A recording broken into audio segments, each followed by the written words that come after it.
Line में और जिस प्रोजेक्ट में मैम के साथ जुड़े हैं, उसी के संबंध में मैं सभी का स्वागत करता हूं और आशा करता हूं कि हम लोग इसके अंदर हैं।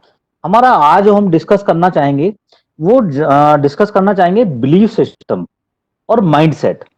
यानी कि हमारा बिलीफ सिस्टम क्या होता है और क्या हमारा माइंड सेट होता है।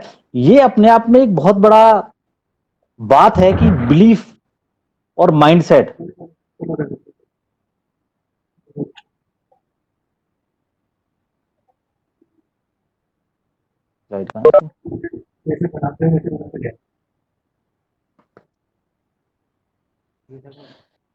सबसे पहले बिलीफ, हमें किसी का किसी तरीके से विश्वास विश्वास कर लेना, ये अपने आप में एक बहुत बड़ी चीज होती है। इसी के संबंध में मैं बात करूं, क्योंकि हम लोग जिस फील्ड में जुड़े हैं, सभी लोग जिस फील्ड में जुड़े हैं, सभी लोग नए हैं, कुछ लोग हो सकता है पुराने हों, मैं भी इस फील्ड में नया हूं, नया मेंबर हूं। तो ये है हमारी जिस तरीके का हम लोगों को जोड़ने का काम करते हैं, उसी के संबंध में कुछ हमें चीजों की प्रॉब्लम आती है। जिस तरीके का माहौल हम देखते हैं, उसके अंदर सब चीजें का कवर किया जाता है।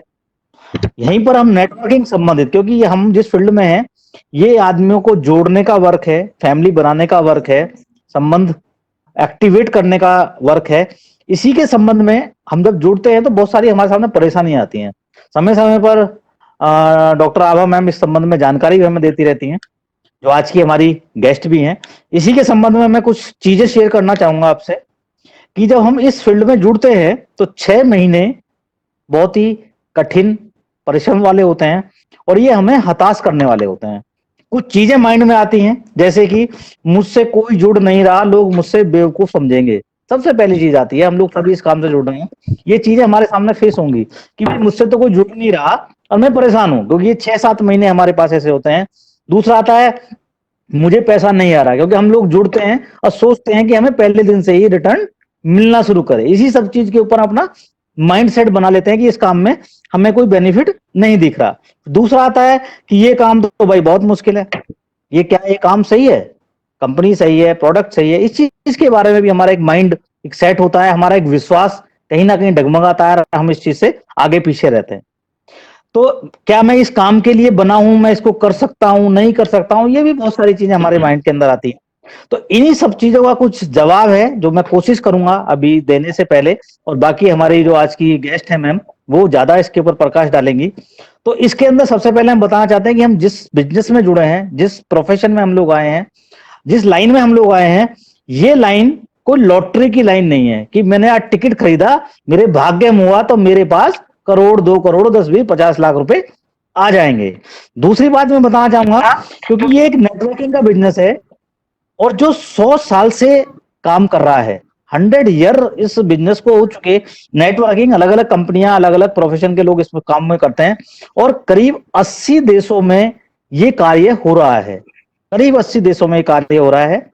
इस सिस्टम से लाखों लोग करोड़पति बने हैं, परंतु इस सिस्टम में वही लोग कामयाब होते हैं जिनका फोकस नेटवर्क बनाने में होता है। पैसा नेटवर्क बनाने के बाद ही आता है। ऐसा नहीं होता कि मैंने अपनी आईडी ले ली और मुझे जादू की छड़ी से पैसे आने शुरू हो जाए। ये सबसे बहुत इंपॉर्टेंट चीज है। दूसरा, जो लोग कहते हैं कि मुझे लोग जुड़ नहीं रहे, भाई आता है हम लोगों के, हम लोग 10 लोगों से बात करते हैं, चीज आती है कि जुड़ नहीं रहे, यहां से हमारा माइंडसेट कहीं ना कहीं डगमगा जाता है। तो जो लोग कहते हैं कि मुझसे लोग जुड़ नहीं रहे, आप सभी से बात ये मैं कहना भी चाहूंगा कि सिस्टम की जो शुरुआत हम करते हैं, तो कम से कम 6 महीने बाद उसके अंदर, भाई आप यदि कोई पौधा लगाते हैं ना, तो उसके अंदर भी 10 दिन, 15 दिन, 30 दिन एक साइकिल होता है, उसके अंदर फिर वो अंकुरित होता है। यही सिस्टम हमारा है कि हम लोगों ने एक पौधा लगाया है, उसको बढ़ने में, फल आने में समय लगता है। इसी तरीके से सबसे मेन चीज क्या है कि हमारा अपनी कंपनी के साथ, अपने अपलाइन के साथ एक विश्वास, एक दृढ़ निश्चय और इनके ऊपर एक फेथ होना चाहिए, एक विश्वास होना चाहिए। ठीक है, इसके साथ ही मैं अब ज्यादा समय भी नहीं लूंगा, क्योंकि हमारे गेस्ट ऑलरेडी वेट कर रहे हैं। अपनी बातों को, शब्दों को विराम देने से पहले एक छोटी सी एक कहानी के साथ अंत करना चाहूंगा कि भाई एक आदमी, आपके पास एक एक फैमिली है, एक आदमी है, वो अपनी बेटी का रिश्ता करने के लिए शुरुआत करता है। 1 साल में वो ढूंढना शुरू करता है। पहले महीने उसने लड़का देखा, बात नहीं बनी। दूसरे महीने लड़का देखा, बात नहीं बनी, तीसरे महीने लड़का देखा, बात नहीं बनी। इस तरीके से उसको ये सारा काम करते करते 1 साल हो गया, बट वो अपनी पुत्री का कहीं भी योग्य वर्ग के साथ विवाह नहीं कर पाया। अब मैं यहीं पर एक क्वेश्चन पूछ लेता हूं अपनी पूरी टीम से, क्या वो व्यक्ति अपनी बेटी के लिए रिश्ता ढूंढना बंद कर देगा? यदि वो बेटी का रिश्ता ढूंढना बंद कर देता है तो शायद हम लोग इस प्रोफेशन के लायक नहीं है। लेकिन यदि आप लोग मेरी तरह सोचते हैं कि वो अपनी बेटी के लिए रिश्ता ढूंढना बंद नहीं करेगा, उसको चाहे 1 साल हो जाए, चाहे उसको 2 साल हो जाए, बट वो रेगुलर बेसिस पर, क्योंकि उसके सामने उसका एम है, उसकी कोशिश रहेगी कि जो उसने अपनी बेटी के लिए सपने सजाए हैं शादी के, उसको वो फुलफिल करे। तो इसी के साथ में मैं आज की हमारी chief guest doctor Abha Verma, उनको इनवाइट करना चाहूंगा, अपने शब्दों को विराम देना चाहता हूं और चाहता हूं कि मैम आए और इस संबंध में जो भी हमने बिलीफ और माइंडसेट के ऊपर बात की है, इसके संबंध में और वो आगे का मार्गदर्शन करें। Thank you ma'am. Ma'am please. Thank you भैया, थैंक यू लॉट। एक भूमिका बनाने के लिए आप बहुत ही बेहतरीन आपने इस चीज की भूमिका बनाई कि आज का सेशन किस तरह से होने वाला है, क्या होने वाला है। बहुत ही अच्छा एग्जाम्पल दिया है और मैं भी मतलब बीइंग अ फैमिली, है ना, हम लोग एक फैमिली है सब लोग, तो फैमिली की बातें हम लोगों को समझ में आती हैं, है ना। तो इसलिए भैया ने ये बहुत अच्छा एग्जाम्पल दिया कि एक बेटी के पिता जब तक उस लड़की के लिए रिश्ता ढूंढते रहते हैं, ढूंढते रहते हैं, ढूंढते रहते हैं, जब तक वो उसकी शादी नहीं करा दे। कोई पिता हताश होकर ये कह के नहीं बैठता कि भाई बेटी के लिए लड़का नहीं मिल रहा, इसकी शादी नहीं करा सकते। आज तक मैंने कोई पिता ऐसा नहीं देखा है और ये बिल्कुल सही है। उनका विश्वास है कि मैं ढूंढूंगा लड़का और उसके लिए मिल जाएगा और शादी कर दूंगा, है ना। तो बहुत ही अच्छे एग्जाम्पल दिया भैया, बहुत ही बेहतरीन। आज का अपना सेशन हम यहाँ पे आज शुरू करते हैं और जैसे कि राजकुमार जी ने बताया है, आज हम बात करने वाले हैं बिलीफ और माइंड सेट के बारे में, राइट।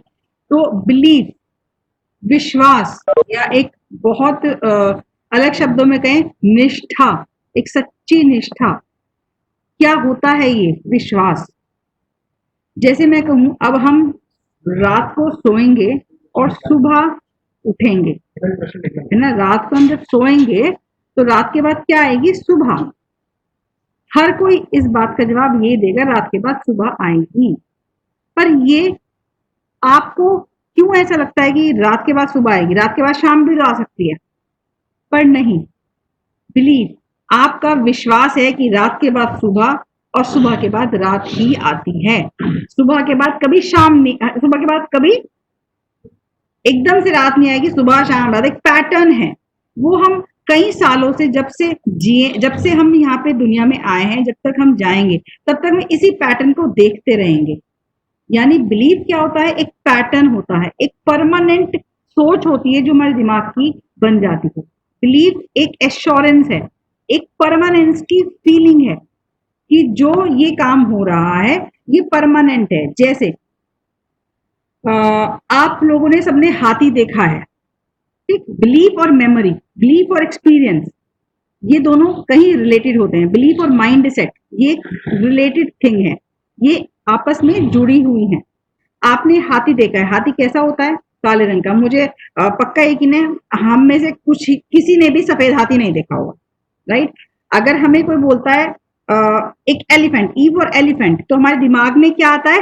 काले रंग का एक बड़ा सा जानवर जिसकी सूंड है और जिसके 4 पैर हैं और छोटी सी पूंछ है। हम कभी भी हाथी के नाम पे चूहे को इमेजिन अपने दिमाग में नहीं करेंगे। हमें बिलीव है जो वो एक बड़ा सा जानवर है वो हाथी है, ठीक। ये क्यों है? क्योंकि हमने बचपन से यही बात टीचर के मुंह से, यही बात डैडी के मुंह से, यही बात दादी के मुंह से, यही बात दादा के मुंह से, यही बात माता के मुंह से, हर किसी के मुंह से यही सुना है, हाथी ऐसा होता है, राइट। और हमने जू में देखा भी है भाई हाथी ऐसा ही होता है, राइट। तो ये क्या है? बिलीफ, कोई भी बिलीफ, कोई भी धारणा, कोई भी निष्ठा, कोई भी विश्वास बनने के कुछ चरण होते हैं, कुछ स्टेप्स होते हैं। कोई भी बिलीफ या विश्वास बनता कैसे है? आपके खुद के एक्सपीरियंसेस से। जैसे यहाँ पे आपने बार बार हाथी की बात की, तो आपको पता है हाथी काले रंग का जानवर होता है, बड़ा सा जानवर। आपने देख भी लिया, आपने एक्सपीरियंस भी कर लिया जू में जाके कि वो जो बड़ा सा जानवर रह रहा है उसके बाहर एलिफेंट लिखा है, वो हाथी है। तो कोई भी विश्वास, कोई भी सोच परमानेंटली आपके दिमाग में कब बैठती है? जब आपको उसी तरह की चीज बार बार बार बार बार बार बार बार बार बार कही जाए, या बार बार आपके साथ हो, या बार बार आप उसे देखो, यानी कि आप उसे बार बार लगातार एक्सपीरियंस करो। संडे के बाद मंडे आता है। क्यों आता है? क्यों आपको विश्वास है कि संडे के बाद ट्यूसडे नहीं आता, मंडे ही आएगा? क्योंकि जब से आप दुनिया में आए हो, आप यही देख रहे हो कि संडे के बाद मंडे है। तो ये लगातार जीवन भर रिपीट हो रही है चीज। अब जब आपको एक्सपीरियंस होते हैं कुछ चीजों के, तो आप उस चीज को इंटरप्रेट करते हो, यानी कि उससे आप कुछ रेफरेंस बनाते हो। जैसे मैंने अभी बताया, biggest animal in the forest, elephant. ये आपने रेफरेंस बना लिया। आप कभी भी डायनासोर को नहीं सोचोगे, डायनासोर आपने देखा नहीं है। अगर आपसे टीचर बच्चे से सवाल पूछेगी biggest animal in the forest, वो एलिफेंट ही बोलेगा, राइट? क्यों? क्योंकि उसने बार बार आपके मुंह से सुना है, उसने ये अपने दिमाग में बैठा लिया है, उसकी ये सोच परमानेंट हो गई है, उसने एक्सपीरियंस कर लिया है जू में जाके कि सबसे बड़ा जानवर तो एलिफेंट ही था, राइट? उसने एक्सपीरियंस कर लिया है। उस एक्सपीरियंस से उसने कुछ रेफरेंसेस, मम्मी ने बताया है, रेफरेंसेस मतलब बताया है या देखा है, मम्मी ने बताया है, टीचर ने बताया है, मैंने देखा है, उसने कई सारे रेफरेंसेस इकट्ठे कर लिए हैं।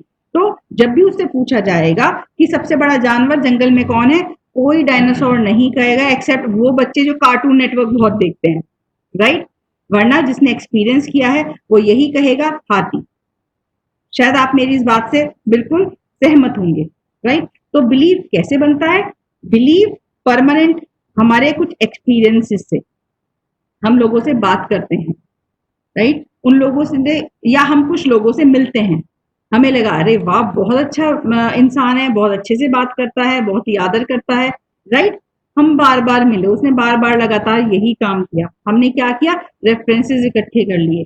हम उनसे वहां मिले थे, उन्होंने ऐसे हमारा अभिनंदन किया, हम उनके घर गए थे, उन्होंने ऐसे हमारा अभिनंदन किया, उनके पास हम गए थे। तो अब कोई भी इंसान मिला आपको और वो कहे अरे वो, अरे बेकार इंसान है, पर आपके दिमाग में क्या रेफरेंसेस इकट्ठे किए हैं? आपके पास क्या रेफरेंस कार्ड है कि मैं तो उसके घर गया था, उसने मेरा बड़ा आदर किया, मैं तो उससे वहां मिला था, उसने मेरा बड़ा सम्मान किया, मैं तो मुझे तो अच्छा लगा, पर उसको क्यों बुरा लगा? क्योंकि उसने उस आदमी के साथ बुरे एक्सपीरियंसेस को रेफरेंस बनाया है।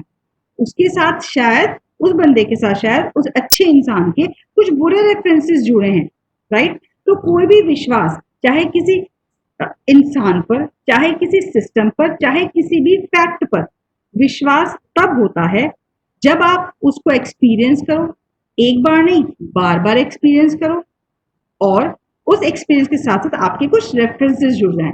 बहुत ही एक और एग्जांपल के साथ बात करती हूँ मैं आपसे। बिल्ली का रास्ता काट लेना। काली बिल्ली यदि किसी का रास्ता काट ले तो क्या कहा जाता है? कि अशुभ है, शुभ नहीं है, राइट? काली बिल्ली ने रास्ता काट लिया। ये किसने बनाई बात? ये उसने बनाई बात जिसका बिल्ली ने रास्ता काटा और उसके साथ बुरा हो गया। पर हमने तो ये भी सुना है कि भगवान जो करता है अच्छे के लिए करता है, राइट? इस पर भी लोग विश्वास करते हैं। तो कहीं कंट्राडिक्टरी बातें नहीं हो रही हैं? पर जिस चीज के आपके पास रेफरेंसेस इकट्ठे हो गए, आपने उसे मान लिया। भगवान जो करता है अच्छे के लिए करता है। भाई बिल्ली ने रास्ता काटा है, शायद इसमें कुछ अच्छा हो सकता है आप आगे एक बहुत बड़े एक्सीडेंट को फेस करने वाले थे, पर बिल्ली ने रास्ता काट लिया, आप रुक गए, पर आपको ये पता ही नहीं चला क्योंकि आपने वो एक्सीडेंट एक्सपीरियंस नहीं किया।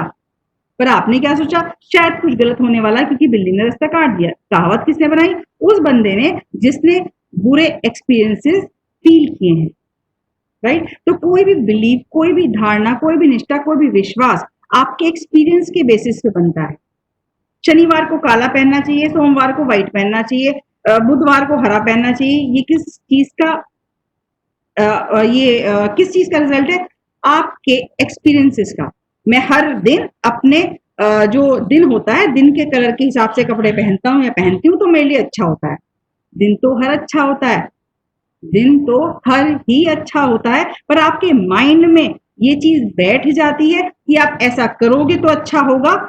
यहाँ लॉ ऑफ अट्रैक्शन काम करता है।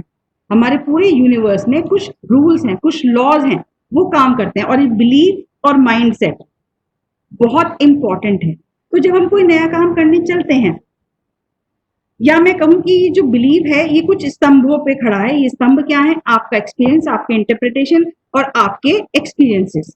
ठीक, आपने जो भी एक्सपीरियंस किया, आपने उससे एक बिलीव यानी कि आपने इन पिलर्स पे एक छत बना दी बिलीव की, और ये बिलीव आपके दिल में, आपके दिमाग में परमानेंट हो जाता है। राइट? अब सही या गलत, कोई भी सही या गलत आप बिलीव बना लेते हैं। कोई बच्चा क्लास में फेल हो गया या मैथ में फेल हो गया, उसे ये बिलीव बन गया कि मैथ नहीं कर सकता। मैं खुद अपने बारे में बताऊं तो मैं फिजिक्स और मैथ से बहुत डरने वाली स्टूडेंट रही हूँ।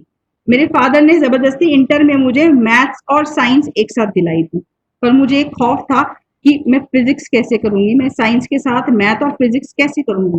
पर पापा ने कहा कि अगर आपको डॉक्टर बनना है, आपको साइंस पढ़नी है, तो आपको तो आपको फिजिक्स तो पढ़नी पड़ेगी, मैथ तो ऑप्शनल है, चलो कोई बात नहीं। पर फिर भी हिम्मत करके उन्होंने मुझे दोनों सब्जेक्ट दिला दिए। मैंने मैथ्स भी पास की, मैंने फिजिक्स भी पास की। और फिजिक्स से मुझे इतना डर लगता था कि मेडिकल की कोचिंग में मैं फिजिक्स को छूती ही नहीं थी, इसलिए कभी मेडिकल में मेरा नंबर नहीं आया। मैं पीएचडी डॉक्टर हूँ, अदरवाइज मैं एमबीबीएस डॉक्टर होती। राइट? तो मेरे दिमाग में बिलीव हो गया था। ऑन द कॉन्ट्ररी, जो मैंने पीएचडी की है नैनो टेक्नोलॉजी में, अगर आप इस की फील्ड में जाएंगे, कभी गूगल पे देखेंगे, तो नैनो टेक्नोलॉजी में सारे फिजिक्स के लॉ लगते हैं। और मैंने ये अपनी इच्छा से ऑप्ट करके ये सब्जेक्ट लिया था। तो मेरी ये धारणा गलत थी कि मैं फिजिक्स नहीं कर सकती। मैं फिजिक्स, कंप्यूटर्स सब कुछ कर सकती थी, पर मेरी धारणा ऐसी बन गई थी, मेरा बिलीफ, मेरा माइंडसेट ऐसा बन गया था कि मैं नहीं कर सकती। राइट? तो उस वक्त शायद एमबीबीएस के एग्जाम के लिए, यानी भगवान जो करता है अच्छे के लिए करता है, मैं उस वक्त शायद अगर एमबीबीएस करी होती तो आज कोविड के बाद, कोरोना टाइम में मैं खाली बैठी होती। राइट? क्योंकि आज डॉक्टर्स खाली बैठे हैं, बहुत सारे डॉक्टर्स क्लिनिक पे नहीं हैं। राइट? सारे नहीं हैं पर सारे नहीं हैं। तो जो होता है अच्छे के लिए होता है। मुझे आज इस बात पे और भी बिलीव हो गया। राइट? तो आपके एक्सपीरियंस से बिलीव बनता है। अब इन बिलीव से, अगर बिलीव सही हो या गलत हो, तो दो तरह के लोग होते हैं। एक वो जो पॉजिटिव सोचते हैं, ऑप्टिमिस्टिक पीपल, और एक वो जो गलत सोचते हैं, पेसिमिस्टिक पीपल। अब मैं आपको एक चीज दिखाऊंगी और आपको मैं अनम्यूट करूंगी, या चलो मैं खुद ही बताती हूँ। मैं आपको एक एक ग्लास दिखा रही हूँ, इसमें कुछ है, लिक्विड है। ठीक? अब इस ग्लास में जो भी चीज है, अगर मैं पूछूं ये ग्लास कितना भरा हुआ है, कुछ लोग कहेंगे ये ग्लास आधा भरा है, और कुछ लोग बोलेंगे ग्लास आधा खाली है। राइट? दोनों ही एक ही सिक्के के दो पहलू हैं। ये सच्चाई है कि ये गिलास आधा भरा हुआ भी है और आधा खाली भी है। ये सच्चाई है। पर जो लोग ऑप्टिमिस्टिक हैं, जो पॉजिटिव देखते हैं हर चीज में, जो अपॉर्चुनिटी देखते हैं हर चीज में, वो कहेंगे कि ये आधा भरा हुआ है। पर जो लोग नेगेटिव हैं, जिन्हें ये लगता है कि कुछ नहीं हो सकता, लाइफ में हम कुछ नहीं कर सकते, वो बहाने बनाते हैं। वो हमेशा कहेंगे मैम ये तो ग्लास आधा खाली है। राइट? उन्हें हर चीज का नेगेटिव एस्पेक्ट दिखेगा, और जो ऑप्टिमिस्टिक पीपल होते हैं, उन्हें चीज का हमेशा एक पॉजिटिव एस्पेक्ट दिखता है। वो कभी भी नेगेटिव एस्पेक्ट को नहीं देखते हैं। अगर हम पेसिमिस्टिक या ऑप्टिमिस्टिक, यानी कि जो पॉजिटिव सोचते हैं लोग और जो नेगेटिव सोचते हैं, पॉजिटिव और नेगेटिव सोच वाले लोगों की बात करें, दोनों ही जिद्दी होते हैं। दोनों ही लोग अपनी नकारात्मक और सकारात्मक बिलीफ के लिए जिद्दी होते हैं। मैंने कहा ये नहीं हो सकता, तो उसके लिए कभी नहीं होता। पर जो कह रहा है मैं कर सकता हूं, ये होगा, राइट, वो ऑप्टिमिस्टिक है, वो भी उसके लिए जिद्दी है। मैं मेरे एक बहुत अच्छे, मतलब बहुत बहुत प्यारे मेरे गुरु हैं, मेरे टीचर रहे हैं, वो इस दुनिया में नहीं है। वो हमेशा मुझे ये समझाते थे, मैं बाय प्रोफेशन टीचर हूँ। तो जब मैंने अपनी करियर का शुरुआत किया था, तो मैं बहुत दुखी रहती थी कि कुछ बच्चे ना कितनी भी बार बताओ वो करते नहीं थे, और मैं चाहती थी कि करें करें करें करें करें, अच्छे से करें, अच्छे से समझे, अच्छे से पढ़ें। मैं उन्हें एक्स्ट्रा क्लास तक दिया करती थी। मैंने उन्हें कॉलेज के बाद बैठाकर एमएससी और बीएससी के स्टूडेंट को एक एक घंटा एक्स्ट्रा भी पढ़ाया है। तो जब भी वो मुझे देखते थे वो कहते थे बेटा क्या कर रहे हो, तो सर ये कमजोर है थोड़ा पढ़ाई में, इसको ना और इम्प्रूव करने की कोशिश कर रही हूँ। तो उन्होंने पूछा क्या ये चाहता है इम्प्रूव होना? सर मुझे नहीं पता पर मैं चाहती हूँ कि इम्प्रूव हो जाए, राइट। तो वो हमेशा मुझे कहते बेटा दुनिया में गधे भी होते हैं और घोड़े भी होते हैं, तुम गधे को घोड़ा और घोड़े को गधा कभी नहीं बना सकते। गधे की मेंटालिटी ये है, उसे ये पता है कि उसे बोझ ढोना है, राइट।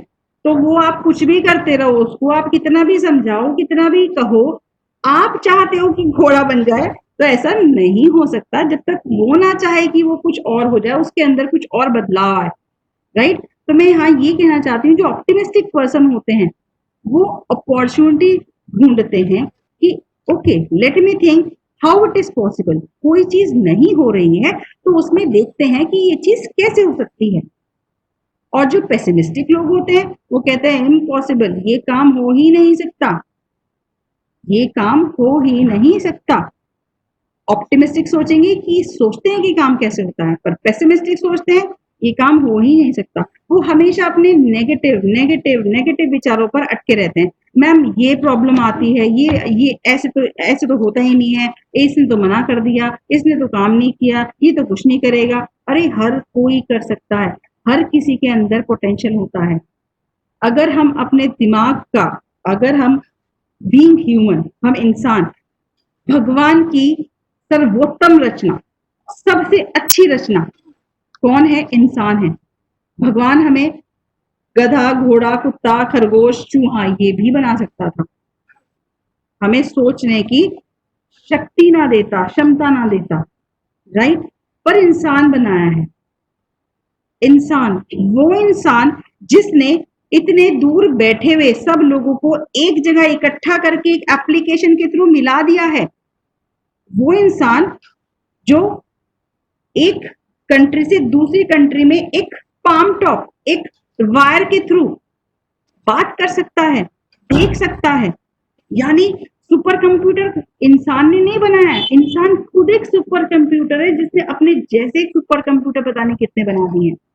तो भगवान ने कुछ तो सोच के हमें इंसान बनाया है, कुछ तो सोच के हमें यहाँ पे भेजा है कि आपका ये काम है। पर राइट, हमें उस काम को समझना होगा, ढूंढना होगा हम इस दुनिया में क्यों आए हैं। कहते हैं ना, कई लोग कहते हैं कि ये तो धरती पे बोझ है। नहीं, इंसान को धरती पे बोझ नहीं बनाया भगवान ने, इंसान को कुछ ना कुछ पर्पस के लिए यहाँ भेजा है। पृथ्वी को बेकार करने के लिए नहीं भेजा है, पृथ्वी को समृद्ध करने के लिए, पृथ्वी को अच्छा करने के लिए भेजा है, लोगों की हेल्प करने के लिए भेजा है, राइट। तो उस पर्पस को, उस चीज को हमें निकालना पड़ेगा। तो वो आएगी कैसे? बिलीफ से। पहले हम ये तो विश्वास करें कि हम भगवान की सर्वोत्तम रचना है, करते ही नहीं है। मैंने कई लेडीज को देखा है, कई जेंट्स को देखा है कि जी आपको कमी है इस चीज की, नहीं हम ये नहीं लेंगे क्योंकि ना हमें अपनी फैमिली भी तो चलानी है।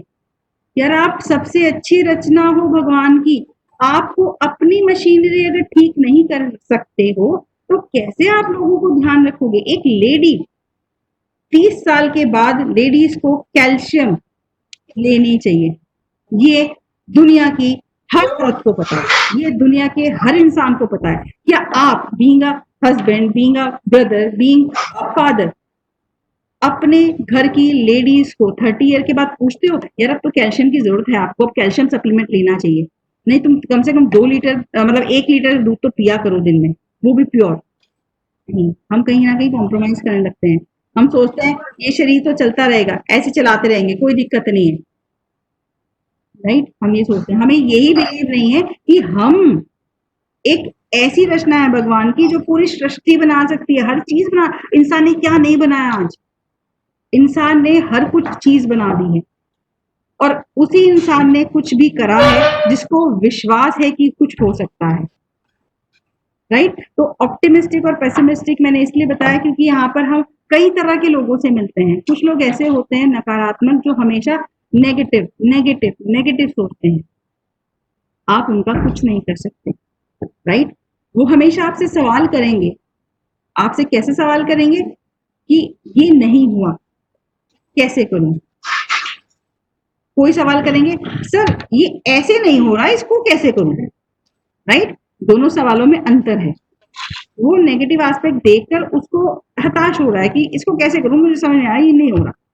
पर दूसरा इंसान आपसे ऑप्शन पूछ रहा है, इज फाइंडिंग अपॉर्चुनिटी, वो अपॉर्चुनिटी देख रहा है कि इस चीज को कैसे और बदलाव करके कर सकते हैं। तो इम्पोर्टेंट इज बिलीव। आपको इस बात पर बिलीव होना चाहिए सबसे पहले कि आप जिस भी कारण से इस सिस्टम में आए हैं, इस फैमिली का एक हिस्सा बने हैं, आप वो कर सकते हैं। राइट? अगर आप जिद्दी हैं तो आप कर सकते हैं, अगर आप जिद्दी नहीं हैं तो आप नहीं कर सकते। तो सबसे पहले अपने आप को जिद्दी बनाइए इस सोच के साथ कि मैं कर सकता हूं। ये जैसे मैंने आपसे बताया था कि हम फैमिली के ही लोग हैं सारे के सारे, और मुझे फैमिलीज के एग्जाम्पल बहुत अच्छे से समझ में आते हैं। मेरे घर में दो बच्चे हैं, दो बेटे मेरे, एक छोटा एक बड़ा। राइट? उनमें से एक जिद्दी है, और आपको पता है कौन जिद्दी हो सकता है? छोटे वाले जिद्दी होते हैं। राइट? जब वो किसी चीज की जिद करने लगता है तो उसको कुछ नहीं पता कि मम्मी काम कर रही है, मम्मी परेशान है, मम्मी बाहर जा रही है, मम्मी यहाँ है, मम्मी बाहर है, कुछ नहीं पता। उसे एक चीज की रट होती है। जैसे आजकल मैंने उनका छत पे जाना बंद कर रखा था, तो उसकी जिद क्या थी? मम्मी छत पे जाऊं, मम्मी छत पे जाऊं, नहीं बेटा नहीं जाना, मम्मी छत पे जाऊं, आदि परेशान ना करो, मम्मी छत पे जाऊं। लगातार 100 बार भी वो पूछता है मम्मी छत पे जाऊं। सुबह 9 बजे से शाम के 6 बजे तक वो यही पूछता है, फोन करता है, मम्मी मैं छत पे जाऊं। हर वक्त, जब तक मैं उसे ये नहीं कहती थी बेटा जा। क्यों कहती हूँ? खुद थक के, इसलिए नहीं कि उसे भेजना है, ये तो पूछता ही रहेगा। राइट? पर बड़ा ऐसा नहीं करता। कुछ बच्चे जिद्दी होते हैं, कुछ बच्चे ठीक है, जो मिल गया उसमें, क्योंकि उसे पता है कि छोटा जाएगा तो बड़ा तो जाएगा ही जाएगा। राइट? तो जिद करनी पड़ती है। तो आप भी अपने आप को जिद्दी बनाओ। हम लोग सारे भगवान के बच्चे हैं, जो जिद करेगा उसको मिल जाएगा। मुझे तो क्राउन जाना है भगवान, मैं तो जाके रहूंगा। रोज कहो मैं क्राउन हूं। आप भगवान को विश्वास दिला दो मैं क्राउन हूं, मैं 1 लाख 2 लाख 3 लाख 4 लाख 5 लाख रुपए कमा रहा हूं। आप वैसे ही इंटरप्रेट करो, वैसे ही बनो, वैसा ही करने लगो। मुझे हैप्पी हेल्थ इंडिया से 5 लाख रुपए कमाने हैं भगवान, मैं कमा रहा हूँ। आप ये बोलो मैं कमा रहा हूँ, अब वो भी सुने कमा रहा है, कहाँ से कमा रहा है? वो भी सोचने लगेगा, वो भी ये सोचने मजबूर हो जाएगा, ये तो सच में कमा रहा है, चलो इसको दे देता हूँ। आप इतना विश्वास करो कि आपने जो सोचा है वो हो सकता है। तो यहाँ पर आपको सबसे पहले अपना बिलीफ, सबसे पहले अपना विश्वास बनाना पड़ेगा कि जो भी आप कर रहे हो आप कर सकते हो। दूसरी बात, दूसरा विश्वास आपको कंपनी पे करना पड़ेगा। जो भी ऑर्गेनाइजेशन से आप एसोसिएटेड हैं, वो कंपनी, कई लोग होते हैं या कंपनी तो अपनी जेब भर रही है, ऐसा नहीं है। कंपनी हर किसी की जेब में पैसा डाल रही है। हर महीने की 10 तारीख से पहले सबके अकाउंट में पैसा आता है। जैसा उसने काम किया वैसा पैसा आ रहा है। और ठीक है, पैसा कमाने के लिए तो बैठी है कंपनी, पर आपका हिस्सा आपके पास आ रहा है, डेफिनेटली आपके पास आ रहा है। आप जितना काम करेंगे आपके पास उतना पैसा आएगा। कंपनी इसमें कोई भी भेदभाव नहीं करेगी। जो सिल्वर है उसे सिल्वर के फंड्स आएंगे, जो स्टार है उसे स्टार के फंड आएंगे, जो प्लैटिनम है उसे प्लैटिनम के फंड आते हैं। ये क्यों हमें विश्वास है? क्योंकि हम देखते हैं लोगों को, लोगों के लाइफस्टाइल चेंज होता हम देख रहे हैं इस कंपनी में। पवनदीप अरोड़ा जी, मैं तो लिटरली मतलब मैं बहुत अमेजिंग, मतलब एक बहुत ही सरप्राइज हुई जी ये जानकर कि ये इंसान ने कई साल तक लुधियाना की गलियों में कपड़े की फेरी लगाई है। मैं तो बहुत एजुकेटेड हूँ। जब एक कपड़े की फेरी लगाने वाला कर सकता है तो मैं क्यों नहीं कर सकती? मैं बिल्कुल कर सकती हूँ।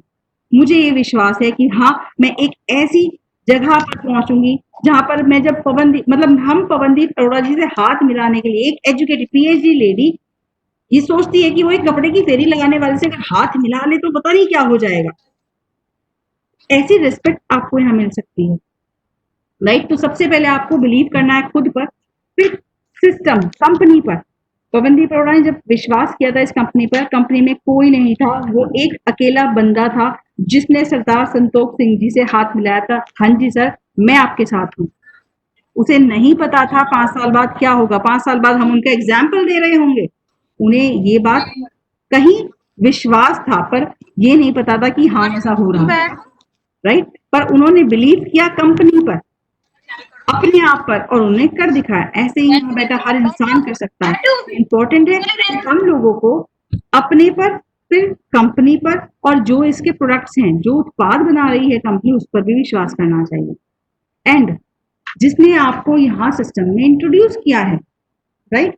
मैंने कई बार देखा है, कई लोग सोचते हैं कि अपलाइन तो कमा लेगा, हमारे पास पता नहीं आएगा नहीं आएगा। गलत, बिल्कुल गलत, ये बिल्कुल गलत है। अपलाइन के पास तभी आएगा जब आपके पास आएगा।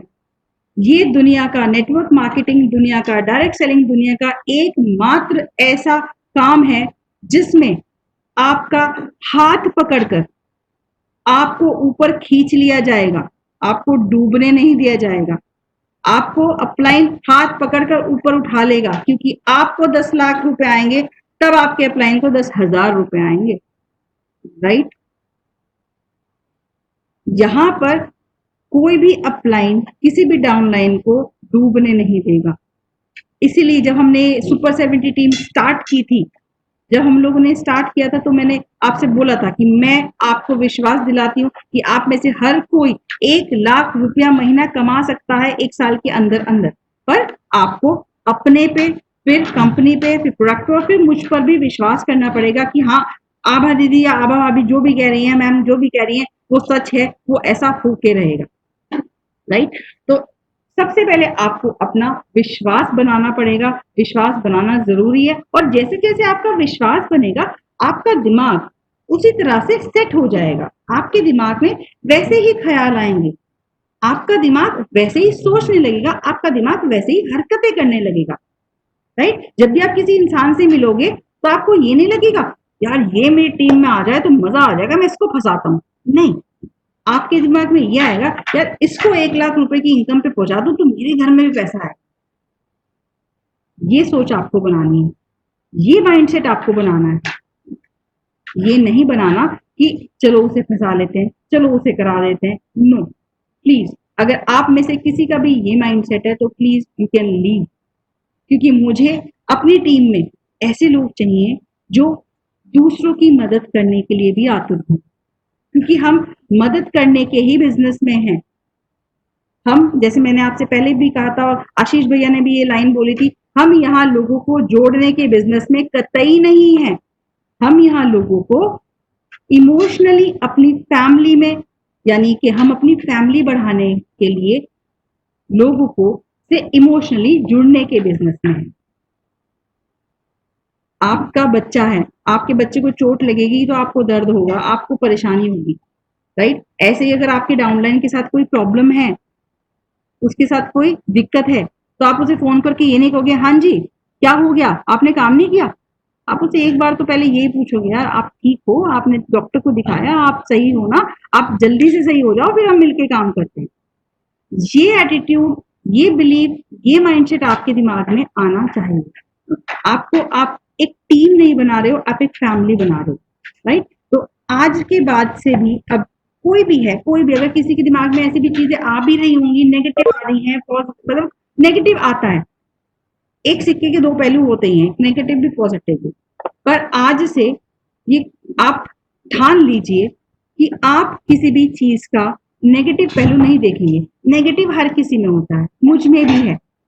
मैं ये नहीं कह रही कि मुझ में पॉजिटिव है, मुझ में भी नेगेटिव्स हैं। मैं बहुत जल्दी गुस्सा हो जाती हूँ, मुझे नहीं पता किसने मुझे गुस्से में देखा। मेरी स्टूडेंट बैठी है, एक स्टूडेंट है, उसने जरूर मुझे मेरी गुस्सा देखा होगा, पर शायद आप लोगों में से, आप, मैंने ये बोला तो शायद एक अंशु भाभी ने भी देखा है, और मुझे नहीं पता कि आप लोगों में से किसी को पता होगा कि मुझे गुस्सा आता है। पर हाँ, मेरे अंदर नेगेटिव है कि मैं बहुत जल्दी गुस्सा कर जाती हूँ। मेरी मम्मी भी है, मेरी मम्मी को तो पता ही है। पर अगर आप मेरे साथ एसोसिएटेड हो, मेरी फैमिली हो, और मुझे आपको ग्रो कराना है, तो मुझे वो गुस्सा अपना साइड रखना ही पड़ेगा, राइट। तो आपकी नेगेटिव्स, हर किसी में नेगेटिव्स होते हैं। सामने वाला आपका डाउनलाइन, आपको पता है ये बहुत नेगेटिव सवाल करता है, तो ये आपकी जिम्मेदारी बनती है, आप उसको नेगेटिव से पॉजिटिव की तरफ मोल्ड कर दो। और रियली अगर कोई ऐसा बंदा है जो नेगेटिव से ऊपर सोचता ही नहीं है, तो आप धीरे धीरे उससे पीछे हो जाओ, पर उसको हर्ट मत करो, राइट। तो हमें सबसे पहले अपना बिलीफ सिस्टम बनाना है, और अपना माइंडसेट ऐसा करना है कि हम लोग बहुत जल्दी इस फील्ड में अपना एक नाम बना लें, राइट? तो मुझे लगता है अभी टाइम खत्म होने वाला है और ओवर टू राजकुमार भैया, मैं अपना सेशन यहीं पे खत्म करूंगी और आप सेशन के एंड कीजिए। Thank you all of you, thanks to all of you.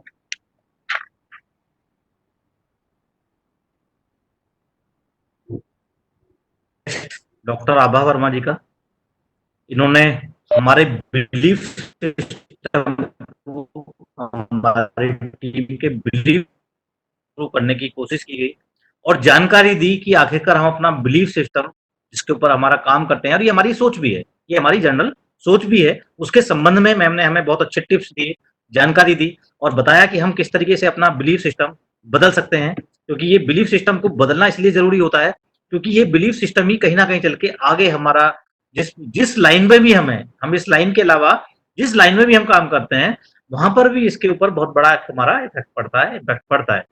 तो आज की मीटिंग के लिए, आज के गाइडेंस के लिए मैं डॉक्टर आभा वर्मा का बहुत बहुत धन्यवाद करना चाहता हूँ पूरी टीम की तरफ से, और इसी तरीके की गाइडेंस मिलती रहे जो इन्होंने सुपर 70 का मिशन स्टार्ट किया है।